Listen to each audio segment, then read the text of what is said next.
Dear friends, you're in the Military Summary channel, and in this video we're going to discuss the most important events that took place during the previous 12 hours. We have a lot of very interesting updates, so let's start. So Zelensky is ready for elections, but not probably elections. The more correct word is that Zelensky is ready for the referendum.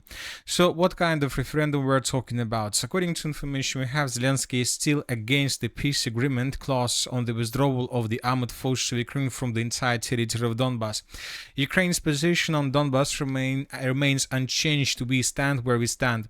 Will Ukraine agree to a free economic zone in the Donetsk region? The people of Ukraine will answer this question. So he says that he's going to have a referendum. Ukraine is going to have a referendum where people will be asked whether they're ready to create or whether they will accept the free economic zone in the Donetsk region. The American side sees that Ukrainian troops are withdrawing from the territory of Donbas, and the compromise seems to be that Russian troops do not enter this territory of Donbas. Who will govern this territory, which they now call a free economic zone or a demilitarized zone? They don't know. This is roughly how the compromise vision of the United States of America looks like now, he stated. So the situation is a very simple one. Zelensky and Ukraine will have a referendum, and where people of Ukraine will be asked a simple question whether they're ready and whether they agree to withdraw their positions, their forces from the territory of the rest of Donbas. Here we're going to see something like a free economic zone or the demilitarized zone. Nobody knows for sure who is going to govern these territories, but this is something like a compromise between Russia, Ukraine, and the United States of America. You know that this is a very important question, and if you ask my opinion, I believe that this is a correct step from the Ukrainian side. And not just for Ukrainians, this is a very important and a very correct step for the Russian Federation, first of all. Because you know that the Russian Federation, the President of the United States of America, several days ago demanded that Ukraine and Zelensky, that Ukraine should have new elections where people of Ukraine will elect the new President of Ukraine. So, but you know that this is a very important thing, that the election of a new President of Ukraine doesn't mean that the war will be finished, you know. So there are no guarantees that if a new president is being elected, that the war in this case will be finished. Probably this can mean completely opposite. For example, if the former chief of the general staff or commander-in-chief of the armed forces of Ukraine, Zaluzhny, is being elected, this can lead to the prolongation of the war with the Russian Federation. Or, for example, if Syrsky is being elected as a president of Ukraine, this will also lead to the same situation, that the war between Russia and Ukraine will be continued. So that is why for the Russians, before making all elections, before making any energy truce, before making any, ceasefire along the line of combat contact for preparation before the beginning of these president elections, it's better for the Russian side to understand whether the Ukrainians themselves are ready for truce, are ready to settle the conflict peacefully, if the Ukrainians themselves are ready to accept the reality. So that is why it is important to have elections right now, before presidential elections, before the energy truce, before ceasefire, before everything, to understand the opinion of the Ukrainians themselves. And for example, imagine the situation if the referendum about the territories, about the peaceful settlement, if this referendum is, let's say, takes place, let's say, somewhere in July or May of 2026, and if people vote, for example, for the prolongation of the war with the Russian Federation, if people of Ukraine votes for not leaving and not withdrawing of their positions from the rest of Donbas. So that is why this is going to be a signal to Putin and to signal for the entire Russian Federation that it's too early to stop the special military operation, and if Russia allows Ukrainians to elect another president, the war will be continued. But the problem is, in this time for the Russian Federation, that Ukrainians with elections of president will strengthen its position, because Ukraine will have the legitimate president, and obviously the Russian Federation is not interested in this situation. So, of course, I believe that this is a correct step. First, to ask the Ukrainians themselves about this peaceful settlement of the conflict and about the territories, and based on the results of this referendum, to make further decisions whether to stop the war completely or to continue until Ukrainians accept the reality from their side. So, let's wait and see what is going to be next. But obviously, the situation is becoming very interesting. At the same time, the president of the Russian Federation made lots of very interesting statements. Yesterday, he had a meeting where the commander-in-chief of the armed forces of the Russian Federation, Valery Gerasimov, and he reported about significant progress on the ground. So the president noted that good progress in the liberation of Donbass and Novorossiya. Highlights from the chief of the general staff Gerasimov's report to the president. Kucherevka and Kurilovka have been liberated. Sever fighters, the fighters of the group of forces north, are focusing their efforts on expanding the security zone in the Sumy and Kharkiv regions. 45% of buildings in Konstantinovka have come under Russian control. The southern part of Dimitrov, Mirnograd, has been liberated.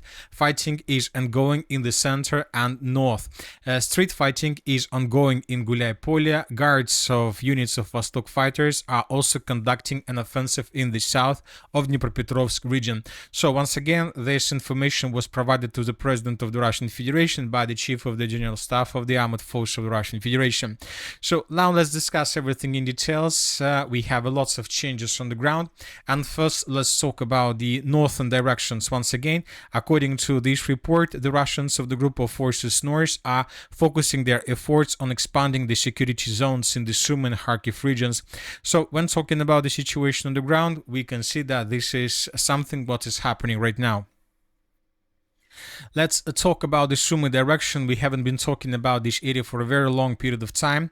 And today, according to different pro-Russian sources, the armed forces of the Russian Federation, as a result of offensive operation, managed to establish complete control over the territory to the south of Andreevka. Basically, the Russians recaptured the territories they lost during the previous months. So the Russians are about to recapture lost positions during the Ukrainian Sumy counter-offensive operation.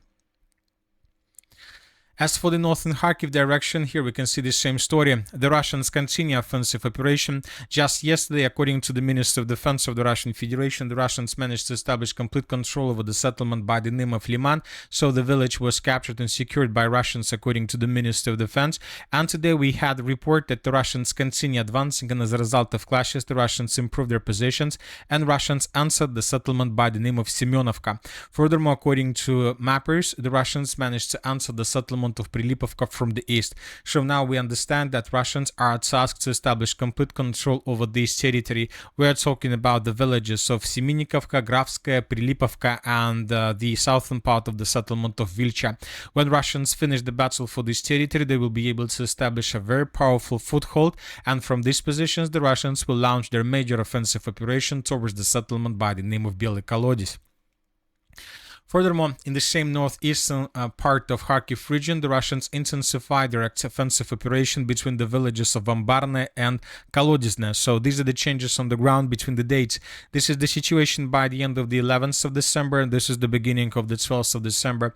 The Russians managed to capture huge territories. According to neutral mappers, the settlement of Ambarne was caught by Russians in pincers. Furthermore, the Russians managed to shorten the distance to the village of Kolodysne. This offensive operation is aimed and tasked to move in the direction of the settlement of Veliki Burluk. So this is the Veliki Burluk offensive operation in the northeastern part of the Kharkiv region. Now let's discuss once again the statement that was made by a report that was made yesterday. So another important thing that the chief of the general staff stated that Kucherevka and Kurilovka have been liberated. So the Russians are trying to tell us that in the area of the city of Kupiansk, the Russians, as a result of offensive operation, managed to establish complete control over the settlement of Kucherevka and the village of Kurilovka. So the Russians captured the settlement of Kucherevka several days ago, probably at the beginning of this week, because we had report about this several days ago. Let's take a look. This report was published on the 7th of December of 2025. So this is the 6th of December, this is the 7th of December. So the Chief of the General Staff basically repeated the situation that took place almost a week ago. And today the Chief of the General Staff also added that Russians captured the village of Kurilovka. So these are the changes between the dates. So as of now, we don't know for sure where is the line of combat contact. So basically we adjusted the settlement of Kurilovka according to the borders, original borders of the settlement that you can find in the open source. So the Russians continue advancing further in the southern direction of the city of Kupiansk. The Russians continue counterattacks in the Zaskolye micro district, and the battles, the clashes, the offensives from many directions are moving toward the settlement of Kupiansk-Uzlovoy. Ukrainians are trying, they continue trying to stabilize the situation by bringing additional reinforcements and reserves, but everything that answers the Oskol River zone destroyed by Russians very fast. Now let's move further and let's discuss the situation in the Siversk direction, or it's correct to say that this is already the Sloviansk direction. During the previous 48 hours, the map has been adjusted significantly. So this is the situation in this area by the end of the 6th of December of 2025. And this is basically the last days, this is the beginning of the last days for the Ukrainian contingent on the territory of the city of Siversk itself. The Russians improved their positions for the previous weeks significantly. Right now in front of your screens you can see how the map was changed during this period of time, and this is the situation by the 10th. This is the 11th of December of 2025 when Russians already published a video with dozens of flags through the settlement of Kupiansk, mainly in its central and eastern parts. This video was published somewhere at 2 p.m. of the Ukrainian time, and during this video lots of flags were published, but not all of them were geolocated. So that is why yesterday we discussed that we colored just the part of the city of Siversk, and we kept the central and the western parts as a gray zone and the territory and the complete control of the armed forces of Ukraine. But during the meeting between Putin and the Chief of the General Staff, another video was published. Few more videos were published, and here we can see another video of 10 minutes and 14 seconds where we can see another batch of episodes of how Russians were raising their flags through the western and the central parts of the city of Seversk.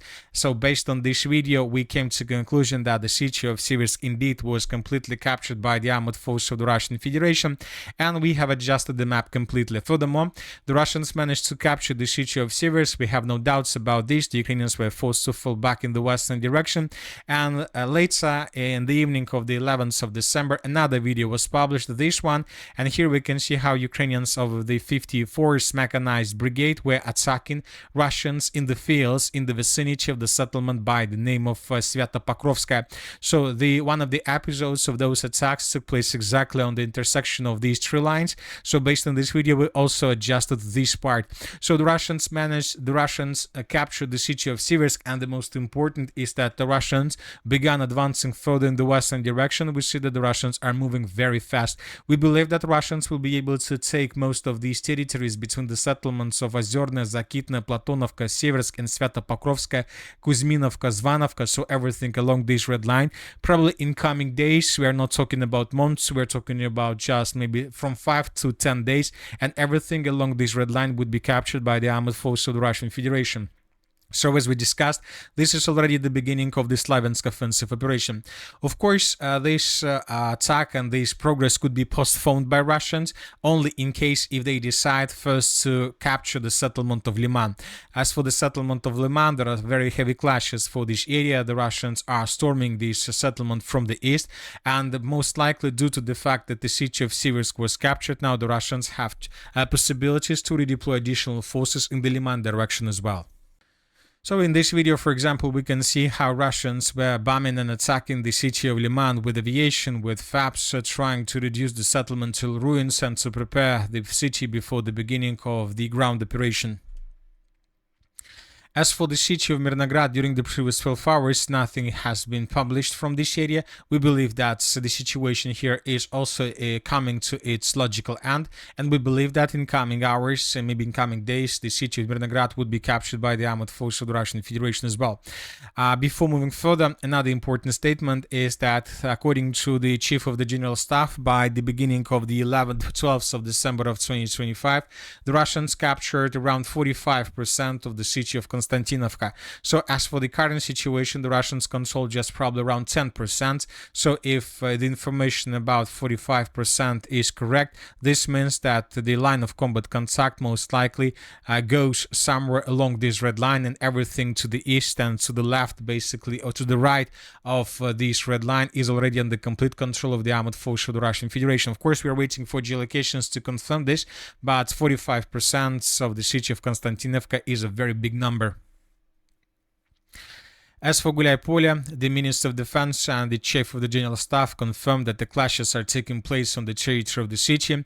The Russians are breaking through Ukrainian defense in the central part, and for example, today several pro-Russian sources stated that Ukrainian defense in the central part of the city collapsed completely. The Russians managed to establish control over the main hospital of the city of Guliai-Polya, and that the Russians continue advancing.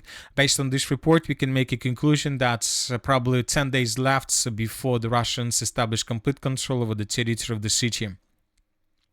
So as you can see, the situation is very difficult, and as the president of the Russian Federation stated that Russia can get everything they want with the military means if Ukraine doesn't accept the diplomatic means. So that is why the Russians continue offensive. So that is why Ukraine needs to find a solution how to stabilize the situation.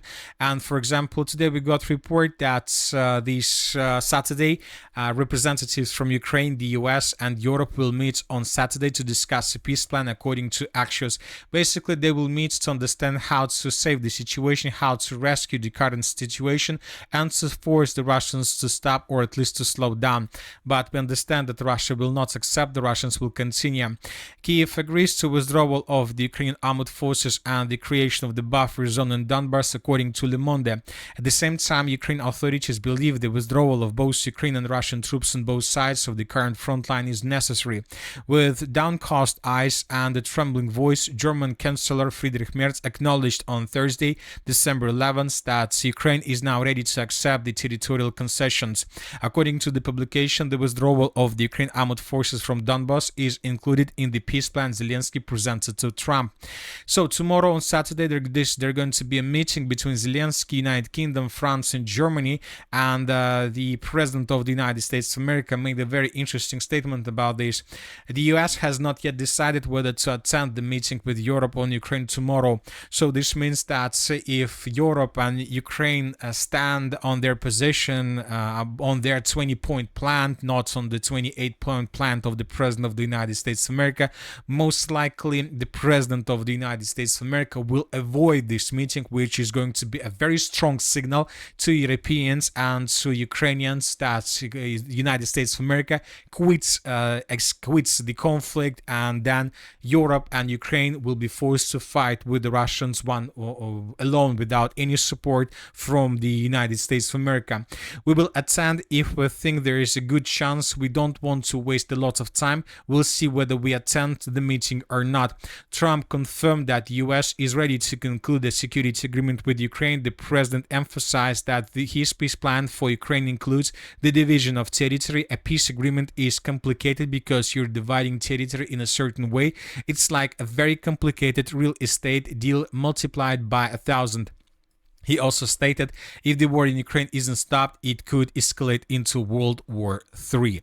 So this is the situation. Let's wait and see what is going to be next. Tomorrow, Saturday, is going to be a very interesting day, but there are lots of talks, lots of negotiations are ahead of us, and all these times the Russians will continue their offensive operation, and there are very high chances that the Russians can take under complete control the entire Donbass region before the end of all these talks and negotiations, and obviously if it happens, Russia will change their demands.